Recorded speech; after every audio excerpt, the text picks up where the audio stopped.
A woman cautiously approached the door, only to find a few bloodthirsty zombies lurking inside. Before she could fully recover from the shock, a sharp blade suddenly struck from behind. Who would have thought these zombies still retained some of their former consciousness? Their movements were stiff, but every strike was deadly. As she found herself trapped and on the brink of death, regret flooded her, wishing she had never come here. Just a day earlier, she and her master had gone to the neighboring village to fetch medicine. At the clinic, they were suddenly overwhelmed by a horde of zombies. Fortunately, a young wandering swordsman appeared out of nowhere and saved them, allowing the pair to escape temporarily. The stranger seemed carefree and mysterious, refusing to reveal even his name, only saying he was passing through. Orin, the woman, took her master back to the clinic to tend their wounds, while the swordsman wandered the house. Suddenly, he broke through a weak spot in the floor and fell through. When he got up, he spotted a crack leading to a hidden basement. Curiosity got the better of them, and they descended into the dank, foul-smelling room below. There, lying on the floor, was the clinic's doctor, dead. His wife was bound to a wooden frame, also long deceased. Orin's sharp eyes quickly spotted the medicinal herbs needed for her adopted daughter, while the wandering swordsman discovered a worn journal tucked away in the basement. Quietly, he slipped it into his pocket. Clearly, this was the real reason for his visit. But just as they were about to leave, the corpse bound to the wooden frame suddenly stirred. The bald master was backed into a cornered by the reanimated body. At the last moment, the swordsman calmly drew his blade and drove it straight through the zombie's skull. His composed demeanor suggested he'd dealt with this kind of nightmare more times than he could count. The bald master recognized the dead doctor as an old acquaintance and guessed that the man couldn't bear to kill his zombified wife, so he restrained her instead. Orin, curious, asked, "Master, how do you know so much about zombies?" Without answering, he simply told Orin it was time to go home. Surprisingly, the swordsman boldly asked if he could accompany them. As they made their way back to the village, they encountered two women who looked haunted and distracted. From them, Orin learned that the zombies were heading straight for Dusu village. A cold dread settled in her chest. She immediately thought of her adopted daughter left back at home, fearing she might be in danger. Despite the growing darkness, Orin pressed forward without pause, determined to reach her daughter before it was too late. The bald master was injured and simply couldn't keep going. The wandering swordsman teased from the side. "This woman doesn't even care about her own master." Orin rushed back, angry and defensive. "You don't even know how much Toki means to me." But deep down, she knew the swordsman was right. The master was too weak to travel, so they'd have to camp nearby for the night. Before long, small fires flickered through the trees, casting dancing shadows. The swordsman seemed really curious about Orin's background, asking question after question all night long, but Orin didn't answer a single one.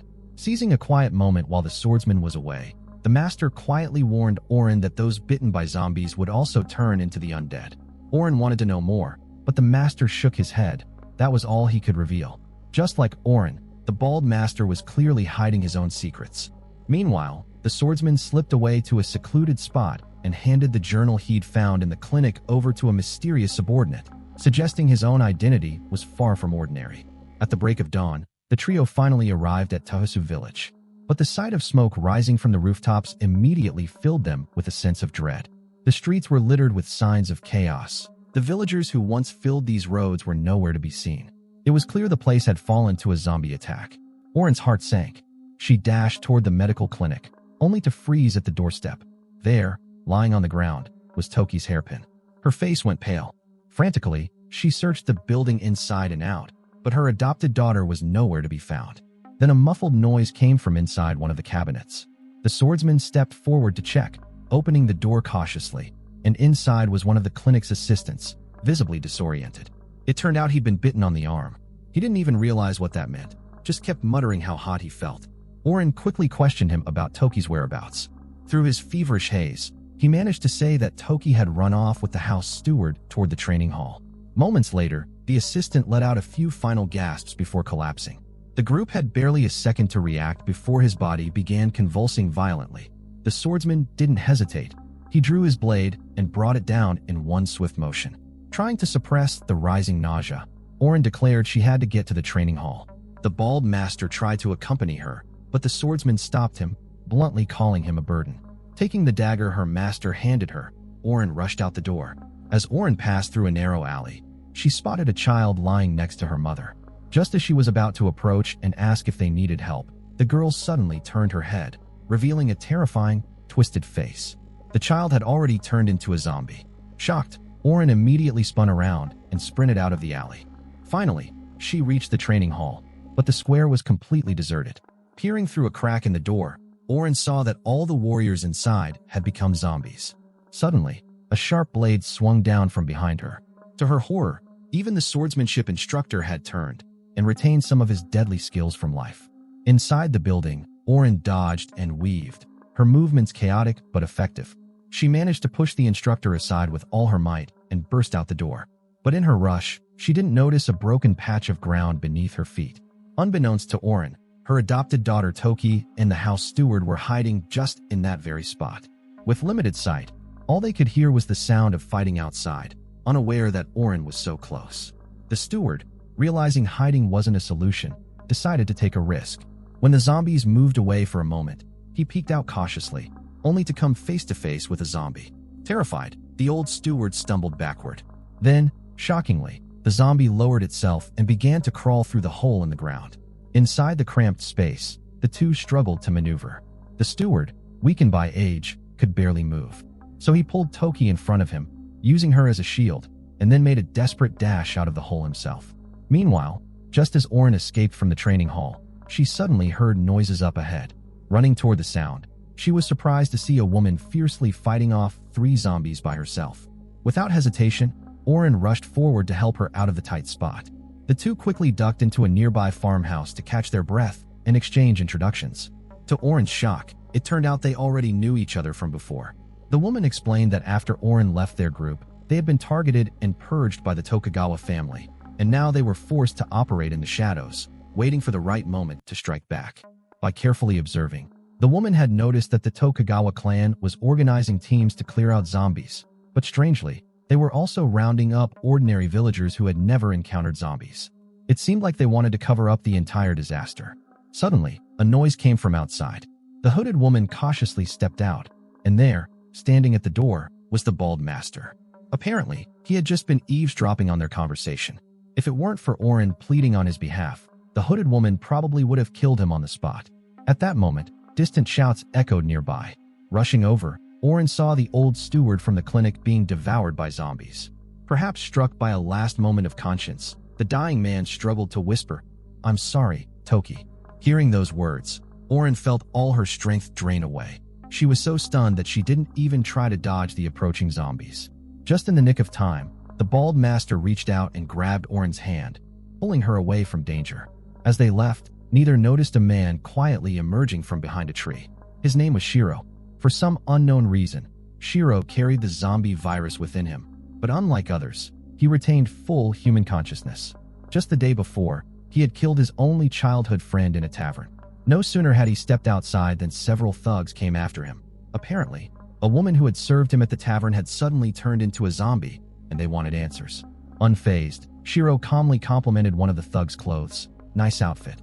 Then, in the blink of an eye, all the thugs dropped to the ground, motionless. Shirou changed into a magnificent long robe and drifted away effortlessly, ignoring the 3 zombies staggering nearby. The reason Shirou had grown so cold was because he'd known nothing but rejection his whole life. Most of his childhood was spent in a locked, isolated cage. His only real memories were of speaking to a kind girl from the village and receiving a few books from someone who took pity on him. As night fell, Shirou approached a passing child and asked gently, "Which way to Tohosuku village?" After getting directions, he quietly made his way forward. Just as he was about to reach the village, he unexpectedly spotted Orin and her master in the distance. But he didn't approach. Instead, he stayed hidden until they had moved on, and only then stepped toward a group of corpses lying nearby.